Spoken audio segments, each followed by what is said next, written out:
comme le fils du roi, le fils de la servante qu'il a cité, notre ami Jean-Luc, c'est le fils du roi. Il veut bien jouer l'esclave, mais il n'arrive pas. Il est trop réveillé.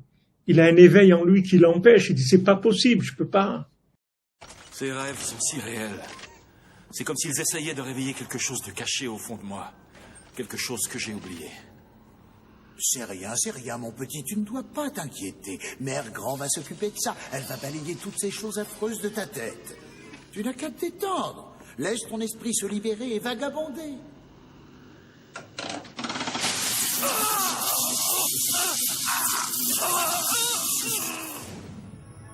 Tu es né sur une planète mourante qui s'appelait Krypton. Pour sauver ta vie si précieuse, tes parents t'ont envoyé dans l'espace.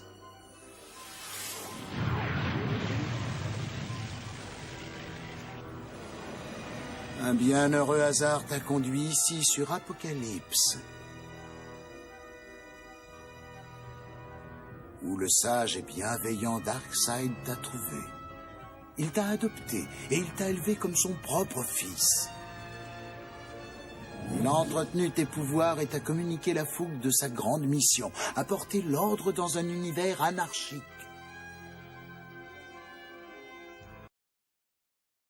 C'était Darkseid.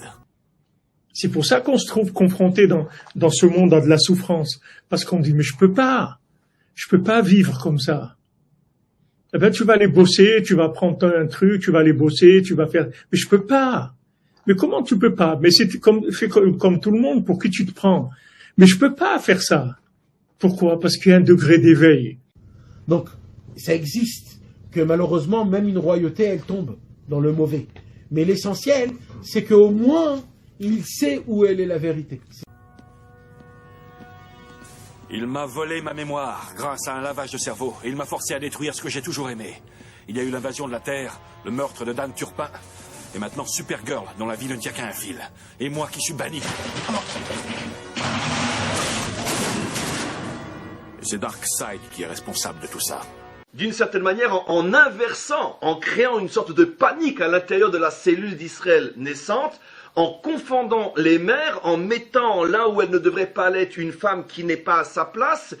Lorsque Darkseid et le grand fondateur s'échangèrent leurs enfants.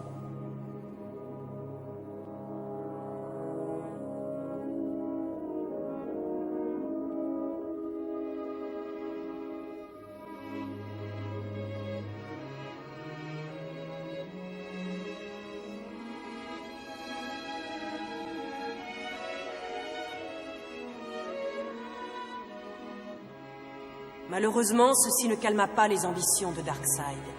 Durant des années, il chercha des galaxies pour mettre en œuvre sa légendaire équation, la non-vie, une formule qui lui donnerait le contrôle total sur tout ce qui est vivant.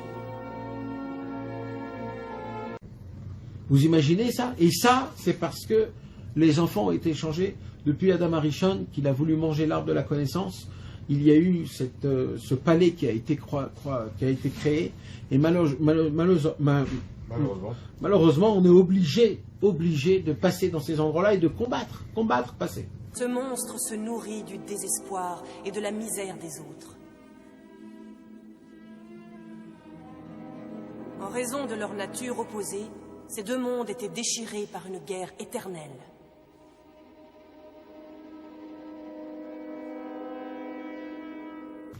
Mais il y a une chose que Rabbeinu nous dit depuis le début de l'histoire, c'est que tout ce qui va se passer, c'est pour prouver qui est le roi, qui est le domestique. Ça va prouver ta grandeur. Tout ce qui va t'arriver, même dans le mal, ça sera pour prouver ta grandeur. Tout ce qui va se passer. Ça veut dire, on ne peut pas poser des questions, comment c'est possible, qui fait qu'on échange des âmes, alors quoi, alors comment ça se passe? Non, il y a une chose qu'il faut savoir, c'est que dans tous les cas, quoi qu'il se passe, tout ce qui va se passer, c'est pour prouver ta grandeur. Après, vous allez être confronté tout le temps à ces contradictions-là que vous n'allez pas supporter. Vous n'allez pas supporter de rentrer dans le système. Le fils du roi, il supporte pas. Il voudrait bien, parce que c'est tranquille. Il voudrait bien rentrer dans le système d'esclavage et vivre tranquille comme un esclave, mais il peut pas. C'est insupportable pour lui.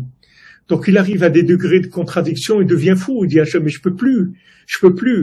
ou je suis un esclave, ou je suis un fils de roi. Si vous savez, je suis un esclave, laisse-moi tranquille, enlève-moi cette conscience-là. Et si je suis un fils de roi, mais donne-moi ma royauté, mais ne me laisse pas comme ça. Et voilà comment il lutte, jusqu'à qu'il trouve sa place, jusqu'à qu'il arrive à sa place et qu'il voit qu'il est vraiment un roi. Il est vraiment un roi. Vous voyez, David Ameller, avant de se faire accepter comme roi, c'est Naval, il lui dit, mais qui tu es, toi? Qui tu es que je vais te donner à manger, partager un repas avec toi? Qui tu es, David? Parce qu'il sait pas que David c'est le roi. Hachem, il a dit à Shmuel Hanavi, il lui a dit à David Ameller, mais Hachem, il a pas proclamé au monde, voilà, je vous envoie le roi, c'est David. Hachem, il a pas proclamé. Maintenant, David, il doit construire son pouvoir. Il le construit petit à petit, avec combien de souffrances?